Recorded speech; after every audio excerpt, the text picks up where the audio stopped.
아버지, 주일 이른 아침부터 하나님 은혜를 사모하고 거룩한 날로 구별하기 위해서 성전으로 달려가는 마음을 주셨사오니 여기 오신 한 분 한 분 마음 가운데 하나님 은혜 베풀어 주시고 그 마음 속에 가정 가운데 천국이 이루어질 수 있도록 인도하여 주시옵소서. 말씀의 씨앗이 떨어져 빛이 되게 하시고 생명되게 하여 주시기 원하옵고 예수님 이름으로 기도하옵나이다. 아멘. 오늘은 고난 속에 숨겨진 비밀이라는 제목으로 하나님 말씀 전가하겠습니다. 사람은 누구나 고난을 당하는 당사자라고 합니다. 여러분, 예외 없이 우리 주변에 누구라도 고난을 당하는 당사자 있지요. 혹시 저 사람은 고난 중에 아닌데 싶으면요, 앞으로 당할 고난의 후보자라고 합니다. 그러니 사람은 누구나 고난에 예외가 없다는 거예요. 어떤 누구도. 그럼에도 불구하고 우리는 막상 고난을 당하면 당황합니다. 누구도 예외 없이 고난을 생각하고 있어야 되고 당사자이고 또 앞으로 닥쳐올 고난이 있음에도 불구하고 막상 당하면 당황할 수밖에 없잖아요. 다른 사람 고난일 때는 모르지만 내가 고난을 당하면 당황하고 또는 하나님께 원망하고, 그래서 그 고난을 바르게 대처하지 못할 때가 들어 있습니다. 폴 트립이라는 사람은 이렇게 얘기를 했어요. 고난의 배후에는 영적인 싸움이 있다 했어요. 그럴 것 같죠. 아주 유명한 목사님이자 상담가이고 심리학자이죠. 이분이 고난의 배후에는 영적인 싸움이 있다 그랬어요. 그런 것 같습니다. 여러분, 우리가 고난을 당할 때 이 고난 뒤에 영적인 싸움이 있다, 또는 고난의 의미를 미처 생각하지 못하고 겉으로 보이는 고난에만 집중하다 보면 그 고난을 잘 이겨낼 수도 없을 뿐더러 고난의 무게는 요만한데 더 큰 무게로 고난을 당하다가 애를 먹을 때가 들어 있습니다.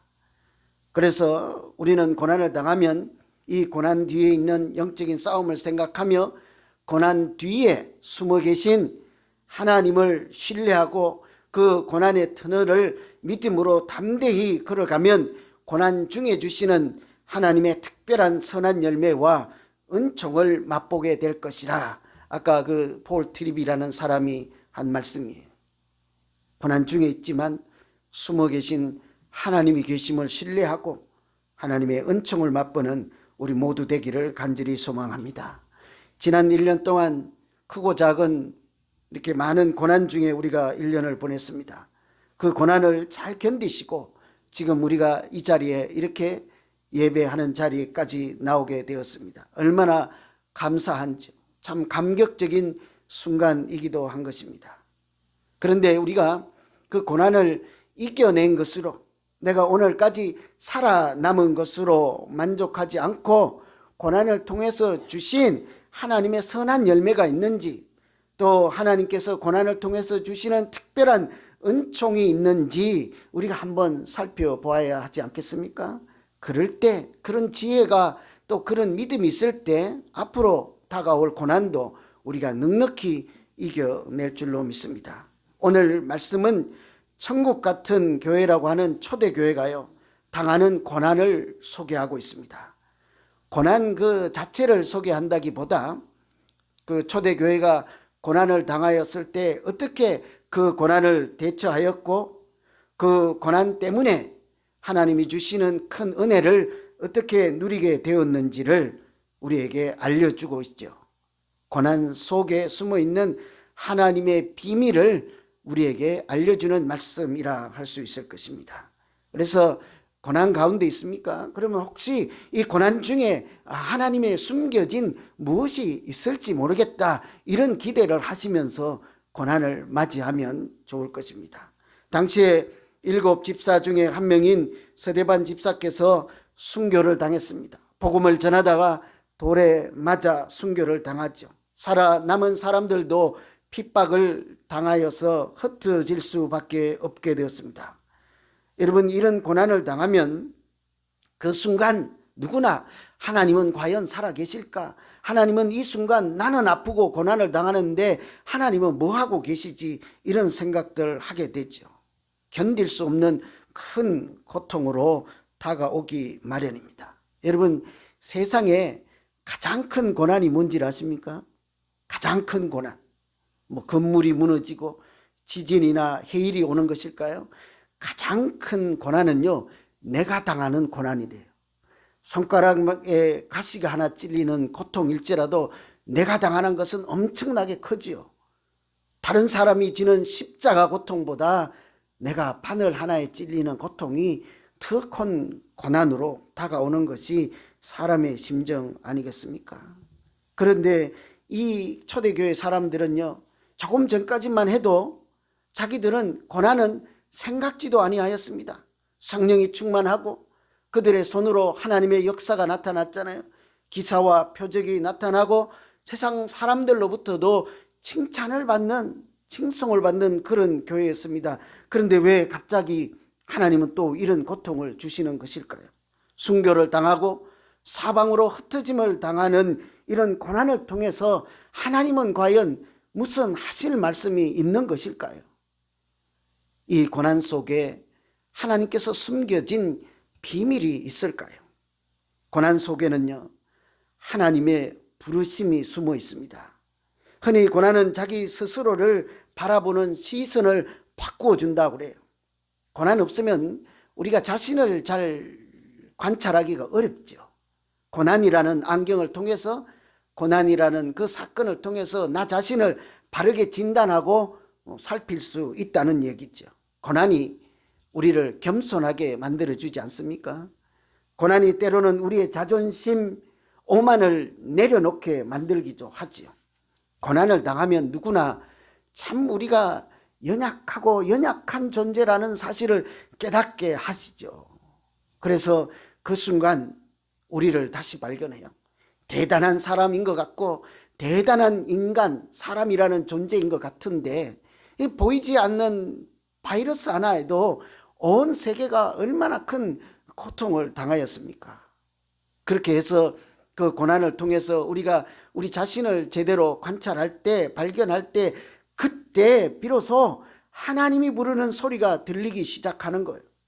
여러분, 평소에도요, 하나님은 우리에게 말씀을 걸어주시고 찾아와서 대화를 나누시고 또 우리를 부르시지만 그때는 잘 들리지가 않습니다.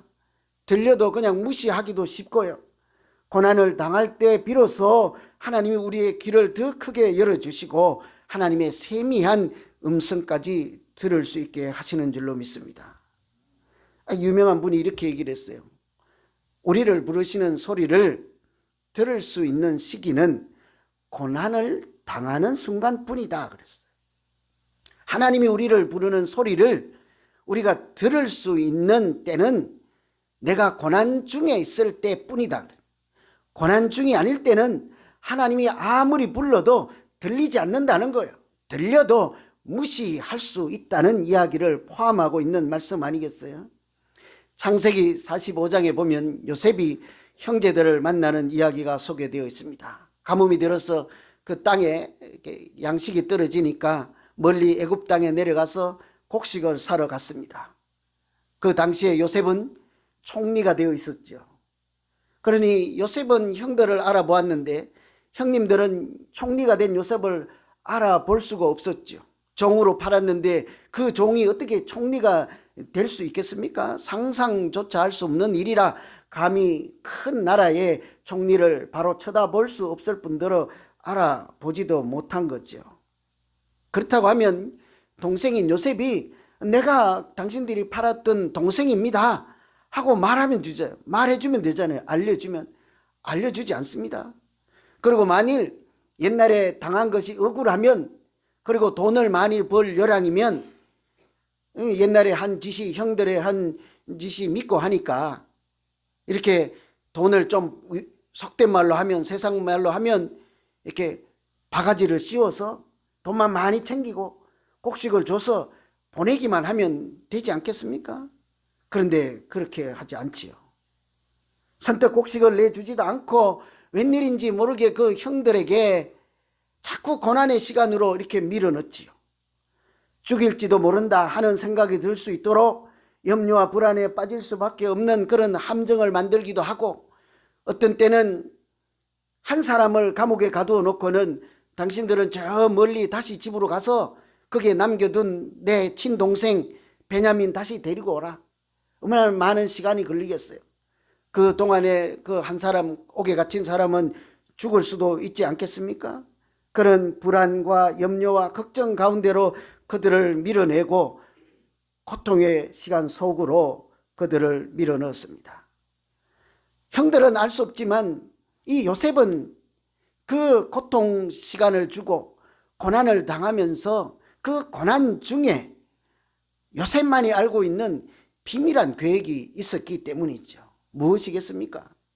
양식을 주는 것으로 끝나지 않고 양식만 먹고 배불리 사는 형님들이 아니라 그들을 하나님 앞에 바로 세워서 자기 자신들을 발견하게 하고 하나님을 영접해서 그 순간에 하나님이 부르는 소리를 듣게 해서 하나님의 백성으로 살아갈 수 있도록 하는 그 비밀한 은총을 준비하고 있는 것 아니겠습니까?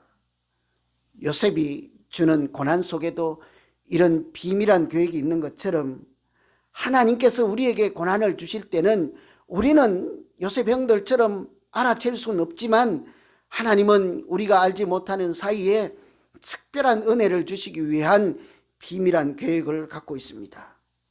고난이 고통스러울지라도 그것을 통해서 우리가 그런 하나님의 비밀한 역사를 눈치를 채고 하나님이 부르는 소리를 들을 수만 있다면 그것은 고통이 아니라 오히려 감사의 고난이라 할 수 있을 것입니다. 지난 1년 동안 우리가 참 멋진 고난을 당했습니다. 여러분, 힘들었다 하소연하기가 쉽지요. 하나님을 원망할 수도 있습니다.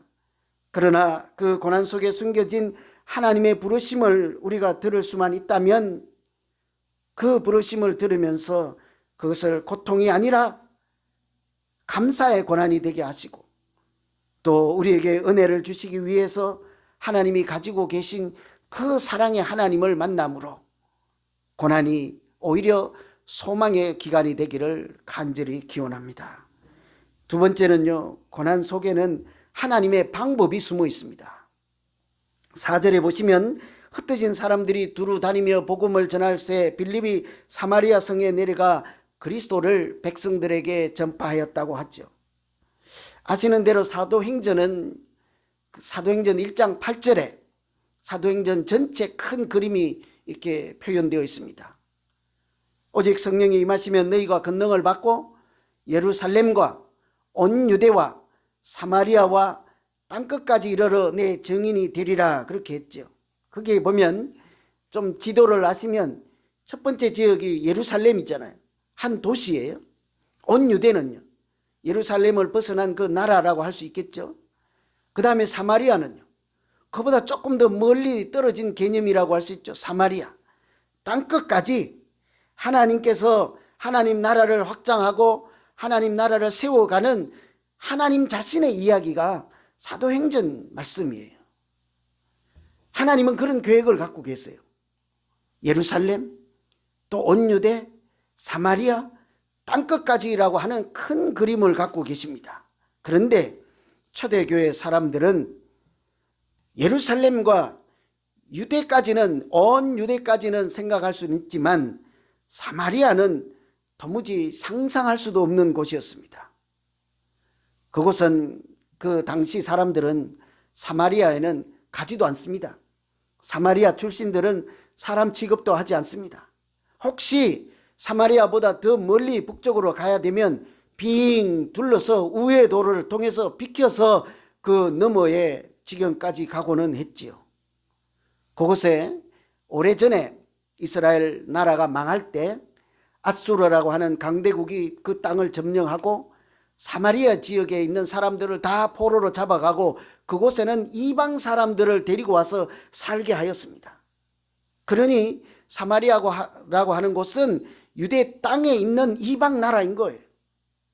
대한민국 같으면 대한민국 안에 있는 미군 부대 있죠. 거기는 우리나라 힘이 작용할 수 없는 곳이에요. 한국 안에 있는 미국인 것입니다. 마찬가지로 사마리아는 그런 곳이었죠. 그런데 정치적으로만 그런 것이 아니었어요. 종교적으로 여러 가지 면에서 멸시 수모를 당하는 사람들이 살고 있는 그 사마리아에 복음을 전한다는 것은 이 사람들에게는 있을 수 없는 이야기죠. 여러분 혹시 요나 이야기를 기억하십니까? 니느웨에 가서 복음을 전하라 할 때 니느웨는 못 가는 거예요. 자기 나라를 침공했던 나라니까요. 그래서 요나가 도망가잖아요. 가기 싫다는 거예요. 하나님의 뜻이 그럴지라도 그 일을 위해서 나를 부르실지라도 나 못하겠어 하는 거예요. 하나님의 명령에도 불순종하는 그런 이야기와 같은 것이 바로 사마리아였습니다. 그러니 어떻게 할까요? 하나님의 계획은 예루살렘, 온 유대, 사마리아 땅끝까지인데요. 이 사람들은 예루살렘 정도, 온 유대 정도만 생각하고 있으니 하나님은 특별한 방법을 사용할 수밖에 없었던 것입니다. 그런데 그것이 우리에게는 좀 아프게도 고난이라는 방법인 거예요. 잘 들어보십시오. 누가 이렇게 얘기를 했습니다. 고난은 우리 스스로 할 수 없는 놀라운 일들을 우리 안에서 또 우리를 통해서 이루시는 은총의 도구다 이렇게 했어요. 고난은 우리가 할 수 없는 일을 하게 만드는 이루시는 하나님의 방법이라 이런 얘기 아니겠어요. 그 방법을 따라 흩어진 사람들 중에 빌립이라는 사람이 있었습니다. 그가 사마리아로 가게 된 것이죠. 그 고난을 통해서 하나님의 부르심을 들었고 하나님의 방법을 알게 되었기 때문 아니겠습니까? 그래서 그 하나님의 소리를 들었을 때 비로소 사마리아라는 생각을 하게 된 것이죠. 그런데 참 하나님이 야속하죠. 그냥 가라고 하지 왜 고난을 주면서 한 대 때리고 이렇게 보내냐 말이죠. 우리말로 표현하면요. 그런데 사실은 하나님은 빌립에게만 그렇게 한 것이 아닙니다. 빌립에게만 고난을 통해서 하나님의 뜻을 깨닫게 하고 고난을 통해서 하나님의 방법을 눈치채게 하는 것이 아니라 하나님 스스로도 고난의 방법을 택했던 분이 바로 하나님 아닙니까? 우리를 구원하기 위해서 독생자 예수를 십자가에 달리게 하시고 물과 피를 다 흘리는 고난을 당한 후에야 비로소 부활의 영광을 누리게 하셨습니다. 그래서 우리가 그 십자가의 고통을 통해서 그 보혈의 피로 우리가 구원받은 사람들이잖아요.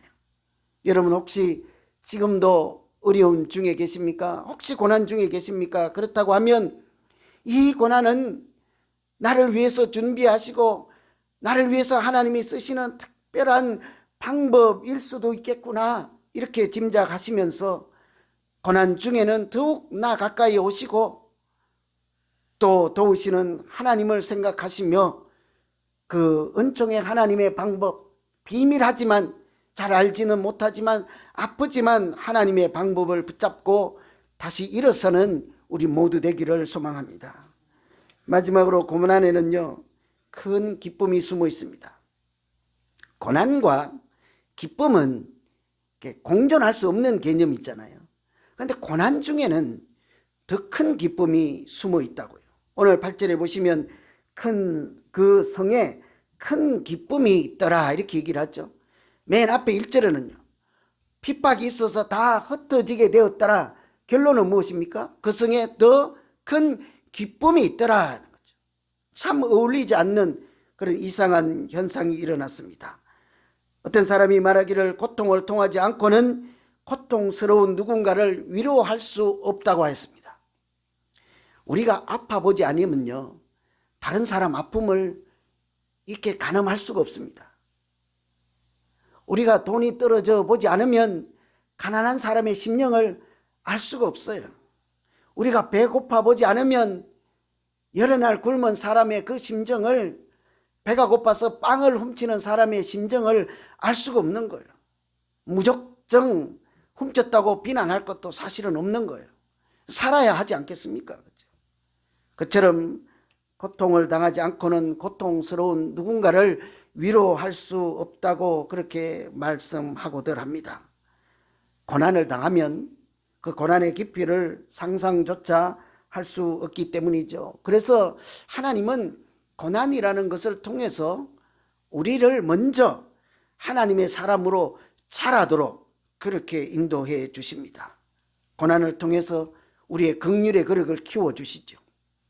고난을 통해서 다른 사람을 보는 우리의 마음을 너그럽게 만들어주시고, 고난을 통해서 눈물 흘리는 사람을 함께 안아줄 수 있는 사랑의 마음으로 우리를 바꾸어 주십니다.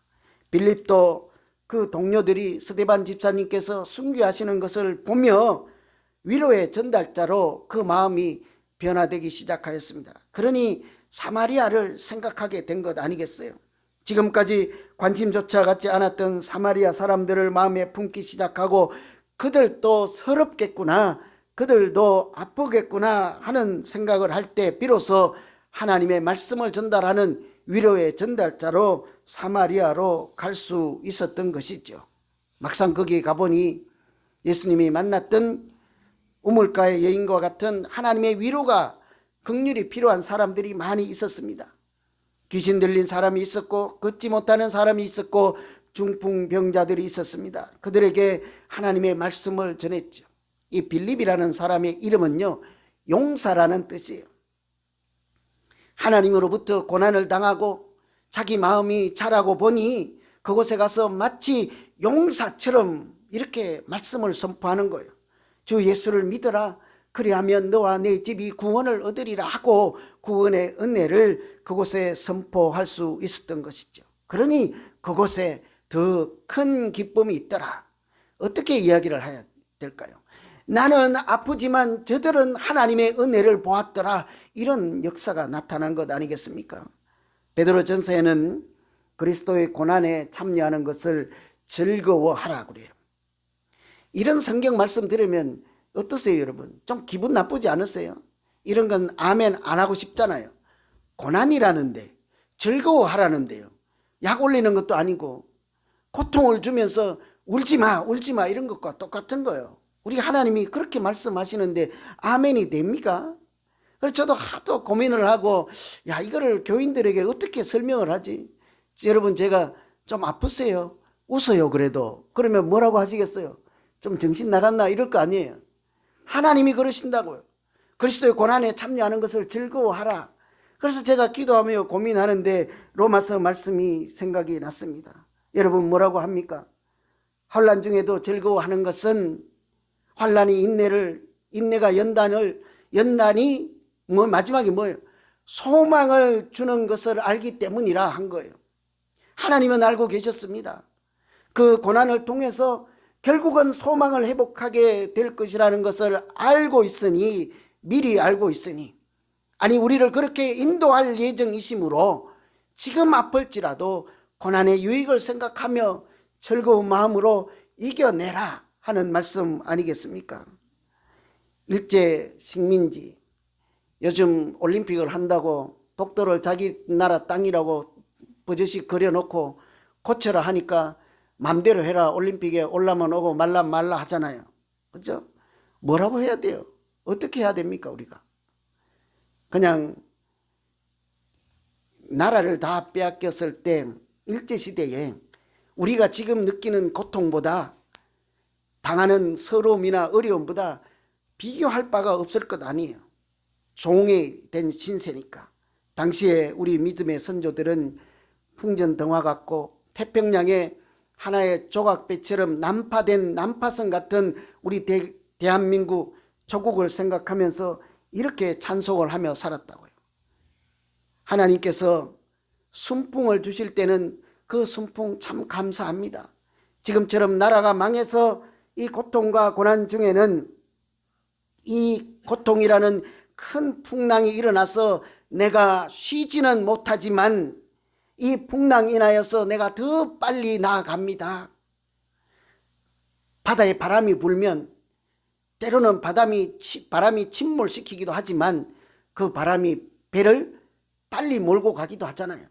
하나님이 주시는 고통이 고통스럽기는 하지만 나를 하나님께로 더 빨리 인도해 가시고, 하나님이 나에게 가까이 오신 것을 깨닫게 하시고 내가 하나님 가까이로 더 빨리 다가갈 수 있도록 인도해 주시는 고난과 고통이므로 하나님, 이 풍랑 인하여서 내가 하나님께로 은혜의 바다로 더 빨리 나아가게 하시니 감사합니다.